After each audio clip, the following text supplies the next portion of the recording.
Hello guys, welcome back to my channel. My name is Orezegrafa. If you're new here, you're welcome, and if you're a returning subscriber, kudos to you. Thank you for always coming back to watch my tutorial. So for today, I have this lovely beautiful bridal makeup tutorial for you all. You guys know that I drop serious tips when it comes to my tutorial, so I want you to pay attention. The focus for today will be the other aspects that you guys don't get to see in bridal makeup tutorial. Okay, so we're going to dive deep into the nitty-gritty of bridal makeup. Okay, so I've done her skin prep and I've applied her foundation. I'm just going to move over to contour. For contour, I'm making use of the L'Oreal True Match foundation in the shade Deep Cool. So for contour, you just need to focus on three basic areas: the side of the forehead, from the cheeks, that's the top part of the ear, to the end of the eyes, and then the jawline. Those are the areas where you need to pay attention to. This is the result. This is what it looks like without the contour and with the contour. So I'm just going to repeat the same step and show you exactly how to contour properly. Remember, you can make use of your concealer, you can make use of your foundation. Okay, I always like to use foundation because it helps you save some coins. Okay, so when it comes to bridal makeup, I really do go out of my everyday kind of makeup. I try to separate my bridal process from my everyday makeup on my clients. Okay, so when it comes to bride, I really pay attention to every tiny details, and you should too. For my bridal process, I tend to do cream blush, cream contour, just because I want to make sure I pay attention to every tiny detail. Unlike when I'm doing a client, I just get away with doing powder contour and powder blush. So you understand the difference, right? So for bride, I just try to go extra miles to just make sure that everything is perfectly done. Okay, so now another trick is that whenever I'm highlighting under the eyes, whatever is left on the beauty sponge, I tend to do like a reverse contour so that that blush and that contour stands out. Okay, so this is exactly how you do it, and then your blush and your contour will be looking pronounced, like very defined. Then before I set under the eyes, I also tend to go back with my beauty sponge and make sure that I clear out all creasing before I set the under eyes. So now for setting, you want to make sure you press the first coverage of that setting powder directly on the surface. Make sure you press it until it disappears completely before you go ahead to bake. These steps work magic. Try it out and let me know what you think in the comment section. Okay,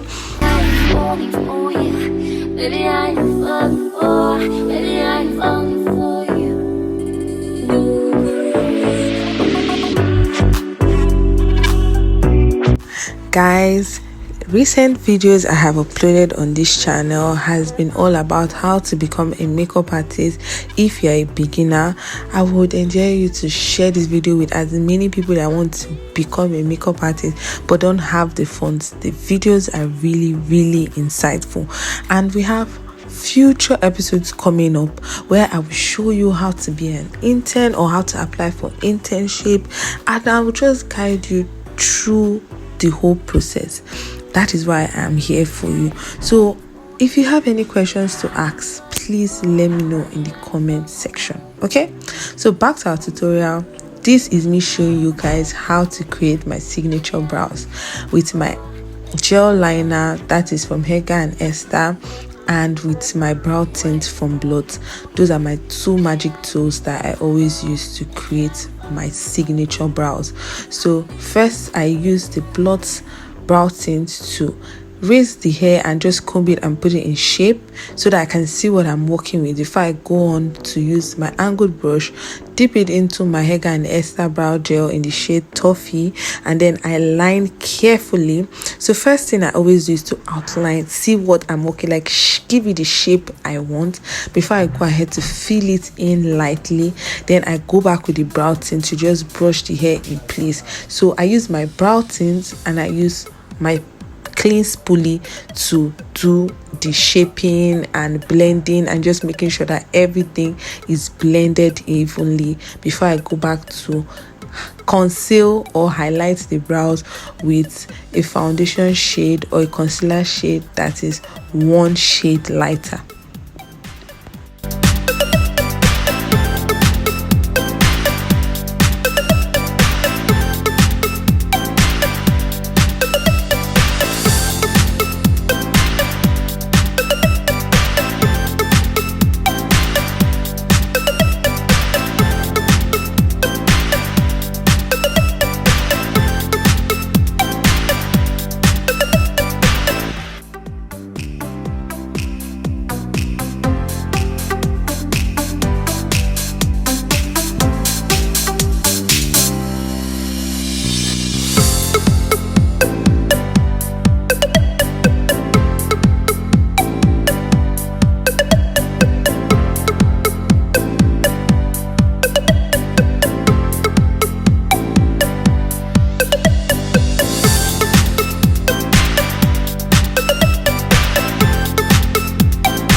So moving on to eyeshadow, I'm making use of the 7th Beauty eyeshadow palette and I'm making use of the shade Val.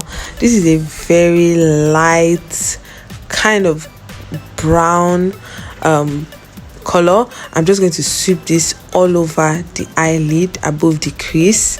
I'm going to make sure that I distribute it evenly and I'm going to be blending in a circular motion. That way it gets as close to the highlighted brows or the highlighted part of the brows, but then it doesn't totally cover it.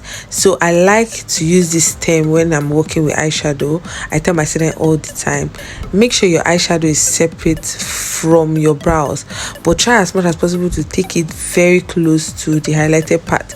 It gives this very natural smooth transition by the time you are done adding all your colors. And then why shouldn't you give this very smooth and beautiful transition to a bride? Do you understand? So just blend in circular motion, like whatever transition color you put, try to blend in circular motion so that it will get to that highlighted part of the brows. By the end of this video, you understand why and you will see the reason why I said you should always blend upwards. So moving forward, I'm going in with a deeper brown shade and I'm just going to use this one at the outer part of her eyes, that's the outer V, and just blend it to the middle of the eye but not to the end of the eye, just the middle, and then just leave it there. So going further, I'm going to use my eyeshadow base, the Benign Clown White, the Benign Clown White, and I'm just going to put this all over her lid. I want to go in with more deeper colors, so this is like a deep wine shade, so I needed it to pop. That's why I added the eyeshadow base. So this I'm going to blend in circular motion as well. Blend it till I see no harsh lines. Note how I take it upwards, close to the brows, but I say separate from the brows. Going further, I'm going to apply this shimmy shade from this eyeshadow palette. Guys, I don't need to add glitter glue, but it stays and it is very pigmented. The best eyeshadow that is very affordable, I must say.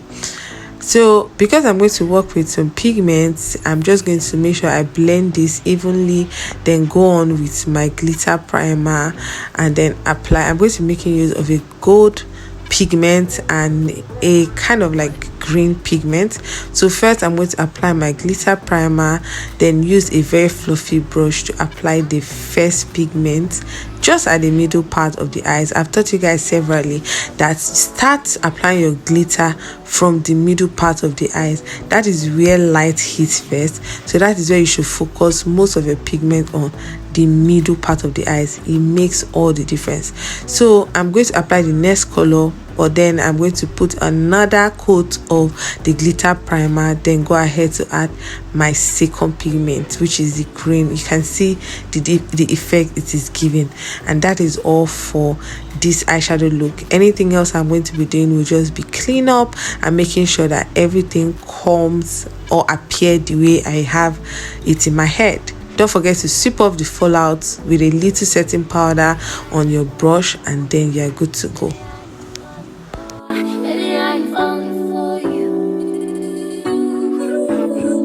So now I'm just trying to make sure that whatever I have done looks very sharp and clean before I go ahead to line her eyes. I'm lining her eyes with Tehila black gel liner, so I'm using my pencil brush to line.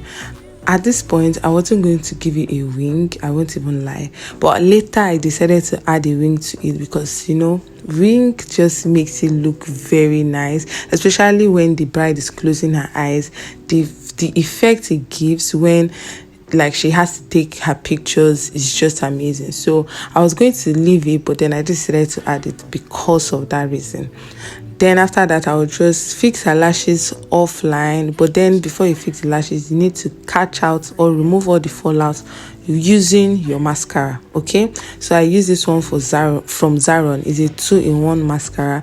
This one is for the top part of the lashes, then it has like a smaller applicator that is for the bottom lashes. It works like magic. I love it so much. In fact, any mascara that has 2 sides to it, one big and one small, absolutely good. So please do well to get something like that. It helps a lot. Then I'm just going to sweep under her eyes with a brown eyeshadow before I go on to apply the blush, and I'm making use of the Floral just mini blush palette. Then after that, I would use my Cosmetics wet balm to just add a very bridal glow to her look, highlight her nose, and that's it, guys. Moving over to her lip. After cleaning off the lip gloss and everything that is there that we already applied just to moisturize her lips, I'm going to line her lip using the 7 Beauty lipstick in the shade Bride. It's a kind of like a purplish brown. It's supposed to be brown, but then it comes out as purple. But then I like to use it and then go in with my iMagic palette brown to just add to it.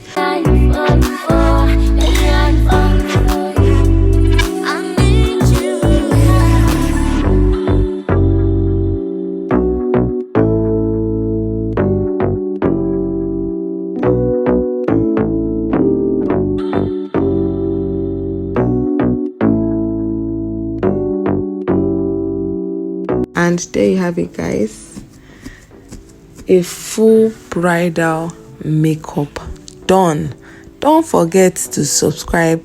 Don't forget to like this video. Don't forget to drop a comment in the comment section telling me your favorite part of this whole process, and add your contributions. Let us know, because we are all learning together. Okay, don't forget that I have other amazing tutorials on this channel, so do well to check those other videos out. I will see you guys in the next tutorial. Bye for now.